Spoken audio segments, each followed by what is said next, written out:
亲爱的叔叔阿姨小朋友们，天亮了，老莫家族要问候大家 Good morning Good morning 狗带猫铃，老莫家族的醒神法宝，让孩子瞬间从睡梦中笑醒。幽默风趣的家庭广播短剧，狗带猫铃。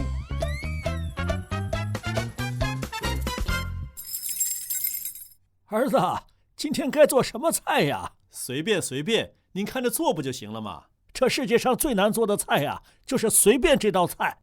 真随便做了，这个说不好吃，那个说不好吃。哎，爸，我可没有啊！您做的再难吃的随便，我都把它吃了。哎呀，我看你……好，我忙我的去了。算了，我看看冰箱里还有什么。哎，这冰箱上贴的便利贴，是谁写的呀？还能有谁呀？是小莫吧？您这小孙子对吃的可从来不随便，估计又是点餐了吧？我看看。哎呦！这怎么一开始就不认识啊？我来帮您看。UESE， 后边我认识了。小笼包，我是出坑了。煎饺的话，我还能爱。爷爷，今天晚上就吃煎饺吧。煎饺真是好吃到爆炸！哎呦，你吓死我了！他就是这么写的呀。瞬间爆炸，原地爆炸。哎呦，这说的都是什么话呀？小莫到底是想吃小笼包呢，还是想吃煎饺啊？这都爆炸了，还好吃吗？煎饺，爷爷，我想吃煎饺。那你就写简单一点，爷爷，我今天想吃煎饺就好了嘛。你们年轻人的话呀，爷爷搞不懂喽。要不是你给我解释，我肯定两样都做了。爸，我懂你。虽然我也经常上网啊，但是很多00后、10后说的网络语言我都听不懂了。我们以前的网络语言还没有这么难懂，顶多就是用什么 GGMM 取代哥哥妹妹，886就是拜拜喽。那都是因为网费按小时算钱，打这些简化语呢，省钱省时间。可是现在这些年轻人呢，就好像故意让我们看不懂一样。哼，爸爸，你落笔了吧？蜡笔？你怎么不说我铅笔了、钢笔了呢？哦，你就是说我 out 了是吧？你爸爸呀，就是走路喜欢仰着头，倒是不傲。爸，您说的是骄傲的傲，傲气的傲。我说的是 go out 的 out， 够傲。哎呦，这傲气的程度更严重了。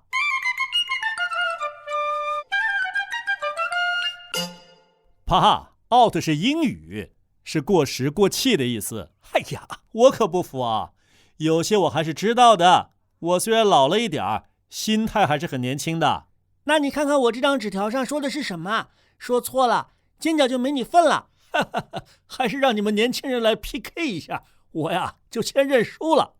小莫，你听见没？爷爷说啥了？他说 PK。爸，你厉害呀！你现在很狗带。哼。看来爷爷没有 out。 来吧，小莫，谁怕谁呀？我看看啊， UESE 就是有一说一，小笼包我算是出坑了，意思就是说你不喜欢吃小笼包了，改吃煎饺了。煎饺真是好吃到爆炸。哎呦，那是火药馅的煎饺嘛。爸，让我来。这句话就是特别好吃的意思，对吧？爸爸，算你聪明，今天晚上煎饺就分你一份吧，反正这么多我也吃不完。NBCS。 NBCS 这是什么意思啊？求放过啊！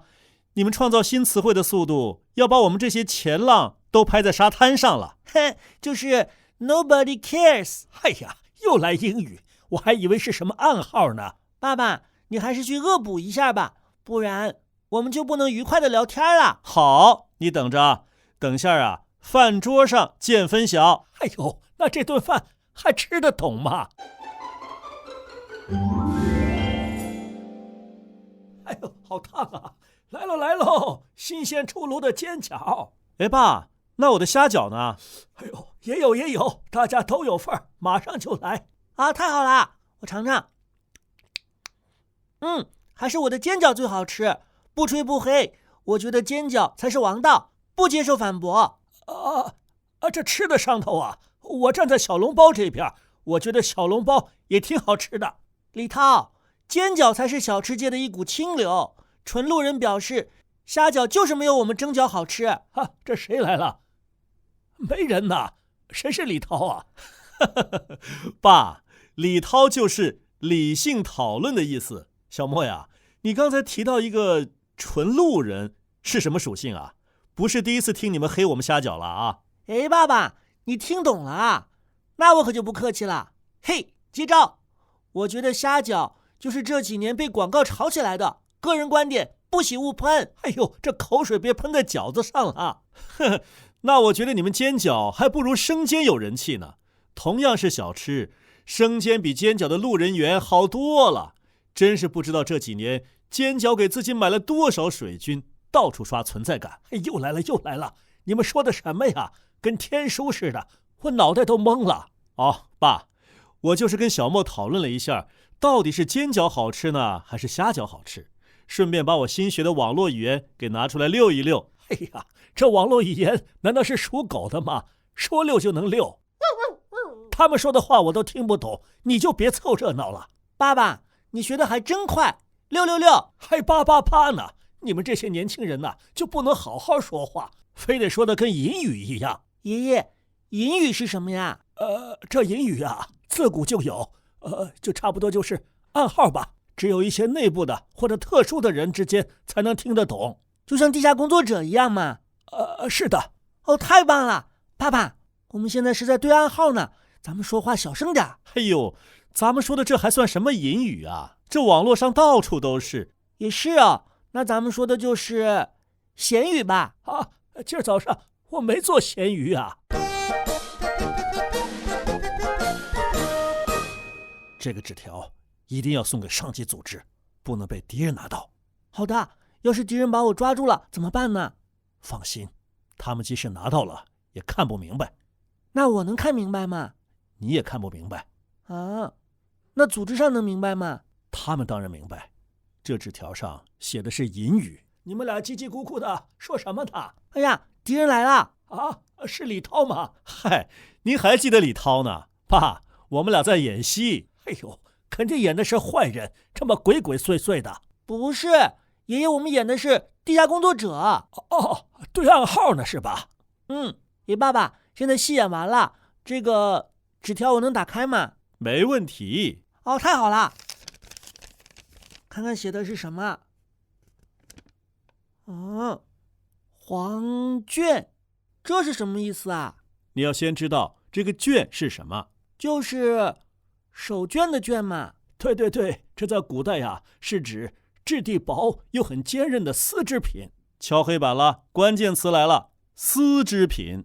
那黄色的丝织品。又敲黑板了，黄色的丝织品。你这话怎么听着怪怪的？注意我的重音。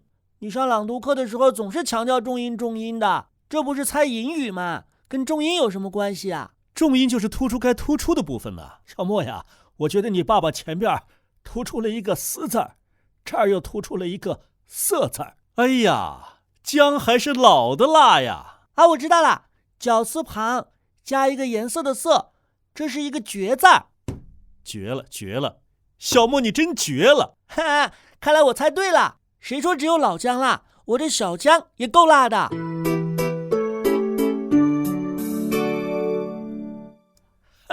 咱们这3个臭皮匠啊，可以抵得上一个诸葛亮。爸，这回您错了，3个臭皮匠抵得过一个杨修。杨修不是《三国演义》里边的人物吗？哟，看来《三国演义》没白讲啊，还记得呢。这是哪一回里边的？第71回，曹操的部队经过蔡文姬家门口。